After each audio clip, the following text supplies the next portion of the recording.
Hi guys. तो मैं अभी ये जजमेंट पढ़ रही थी Lalita Kumari versus state of UP का, जिसमें ये कहा गया है कि police must mandatorily register an FIR if information discloses a cognizable offence with limited exceptions for a brief preliminary inquiry in a specific case type. इस केस में क्या बोला गया है कि सेक्शन 154 जो कि एफआईआर रजिस्ट्रेशन की बात करता है, ये एक मैंडेटरी सेक्शन है। ठीक है, अगर कोई भी ऐसा ऑफेंस या इन्फॉर्मेशन ये डिस्क्लोज करती है कि कोई कॉग्निजेबल ऑफेंस हुआ है, तो पुलिस ऑफिसर का डिस्क्रिशन वहां पे काम नहीं करेगा कि वो एफआईआर लिखे या नहीं लिखे।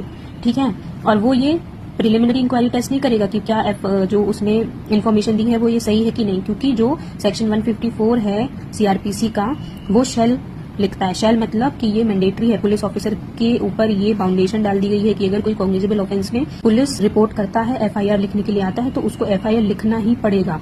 The term information is not qualified by words like reasonable और क्रेडिबल इन सेक्शन 154। ठीक है, इसका मतलब ये नहीं है कि पुलिस को जब लगेगा, पुलिस को लगता है नहीं लिखना है तो नहीं लिखेगा, ऐसा नहीं है। ये जजमेंट साफ कहता है। ठीक है, देखो फिर क्या लिखा है इधर पे कि कौन से केसेस में ये कर सकते हैं, केवल इंक्वायरी ये कर सकते हैं केवल फैमिली डिस्प्यूट, मैट्रिमोनियल केसेस में, कमर्शियल ऑफेंसेस में, मेडिकल नेग्लिजेंस के केसेस में, करप्शन के केसेस में, and cases with abnormal delays जिसमें डिले है ओवर 3 मंथ्स। अगर कोई कॉग्निजेबल ऑफेंस है जिसमें 3 महीने से ज्यादा का डिले है तो उसमें इंक्वायरी पुलिस ऑफिसर कर सकता है। ठीक है, अगर if the inquiry discloses a cognizable offence FIR must be registered. ये देखिए, if the inquiry discloses a cognizable offence FIR must be registered. If inquiry closes the complaint informant must be given a copy of closure entry with the brief reason within 1 week. अगर आप FIR लिखिए, FIR लिखने के बाद आप inquiry करिए 1 हफ्ते में। अगर आपको लगता है कि एफआईआर नहीं लिखनी चाहिए तो आप क्लोजर रिपोर्ट फाइल करें। और प्रिलिमिनरी इंक्वायरी अगर आप करना भी चाहते हैं तो उसका कितना पीरियड है, 7 दिन के अंदर आपको अपनी प्रिलिमिनरी इंक्वायरी पुलिस वाले को पूरी कर देनी है। ठीक है।